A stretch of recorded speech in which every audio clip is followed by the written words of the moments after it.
Il est 8h30 du matin et nous avons quitté Angel Island. On est dans le Raccoon Strait en ce moment avec Sausalito derrière moi et on retourne sur Berkeley.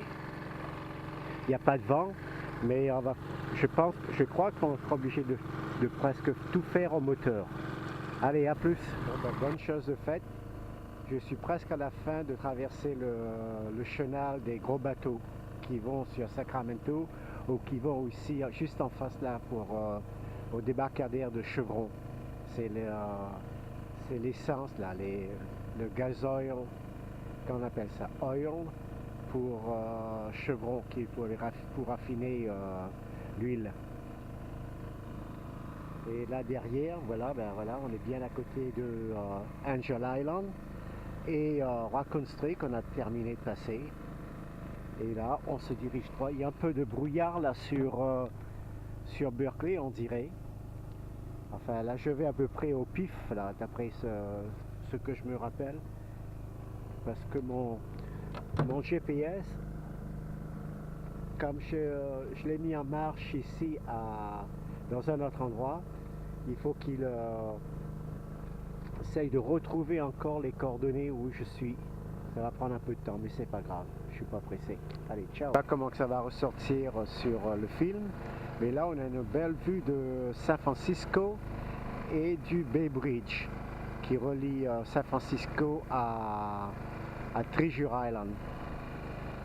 Voilà, un peu de nuages sur et là droit devant c'est Alcatraz.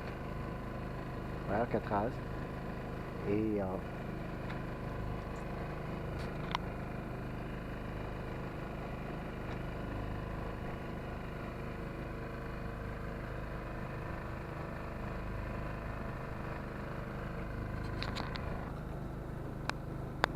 incroyable, il me semble avoir vu une baleine souffler à peu près à 300 mètres devant le bateau.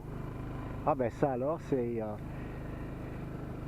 la troisième fois que j'entends avoir des baleines qui rentrent dans la baie comme ça. Et des fois, elles se font piéger, elles vont dans le Sacramento, la rivière du Sacramento. Et après, c'est toute une histoire pour essayer de les remettre sur le droit chemin pour sortir de la baie. Et ben, je suis sûr, c'est une baleine, hein, parce que la façon dont ça fait le jet d'eau, tu sais, ça fait un peu de vapeur, comme de la vapeur d'eau qui sort, comme une cocotte minute. Et ben ça alors, j'espère qu'elle va pas passer sous moi et me soulever et me mettre en danger. Ah tiens, oh ouais, je la vois, elle est juste devant moi. Elle est même pas à 50 mètres. Tiens, je vais me mettre sur le côté. Elle est juste là. Ah ben ça alors. Ah ouais, elle était juste là. Et je sais pas où est-ce qu'elle part, hein. Oh là là. Je vais me mettre complètement sur la droite. Faut pas l'ennuyer. Faut pas qu'elle ressorte sur... Ah tiens, ah ouais, elle est là. Vous la voyez? Et elle va vers le nord. Là où il faut pas... Elle va là où il faut pas aller. Ah ben ça alors. À moins qu'elle vienne ici pour manger, je sais pas. Ah ben ça alors. Incroyable, on se croirait à Monterey. Et elle n'est pas très grosse, elle non plus. Et ben ça alors, ça c'est une première. Ça c'est une première.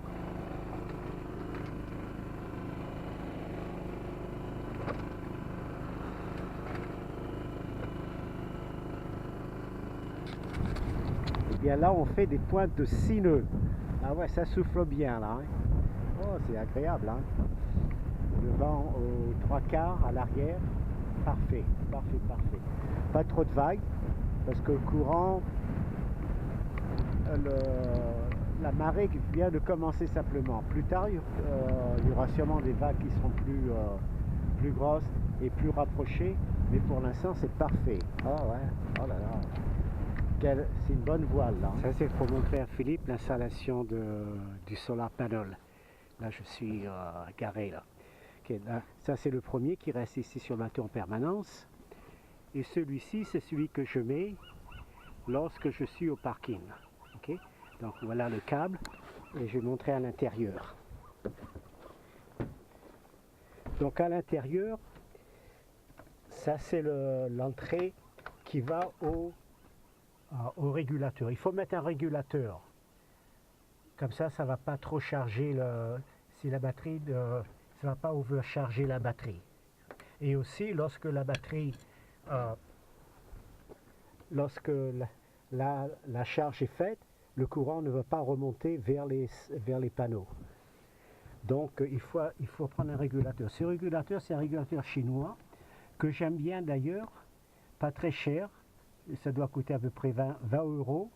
Ce qui est bien, c'est qu'il y a on voit sur le display quand ça charge. Et ça montre aussi le voltage de la batterie. Donc ça va au panneau solaire. Donc il y a 2 pour le panneau solaire et ces câbles-là, c'est qui vont à la batterie. C'est important lorsqu'on fait le branchage de brancher la batterie d'abord et ensuite le panneau solaire. Alors là, je vais brancher le second panneau solaire. Ben, il vient ici. Voilà, c'est branché ici, le second panneau solaire. Et ce régulateur, on peut le programmer pour dire de s'arrêter de charger à combien de volts. Le défaut, c'est 13,7. Et donc, moi, j'ai gardé le défaut 13,7. Et aussi, c'est programmé le minimum. Quand est-ce qu'il faut recommencer à charger? Lorsque la batterie, le voltage descend à partir d'un minimum. Ben, je crois que le minimum là-dessus, c'est 10 ou 12 ampères, 12 volts, je ne m'en rappelle plus. Puis ce que bien, sur ce régulateur, il y a 2 charges USB, il y a 2 prises USB. Donc ça, c'est bien, je dis, c'est le truc qui va à la batterie, cela à la batterie, et ces deux-là, ça va au panneau solaire. Donc c'est le même câble. Et donc j'ai fait un joint pour pouvoir mettre 2 panneaux solaires sur la même entrée. Comme ça vient cher. Là, ça a bien chargé, c'est 13,13. Lorsque je suis arrivé, c'était à 12,4. Ben, ça fait vite, hein. On remarque qu'il y a du soleil derrière.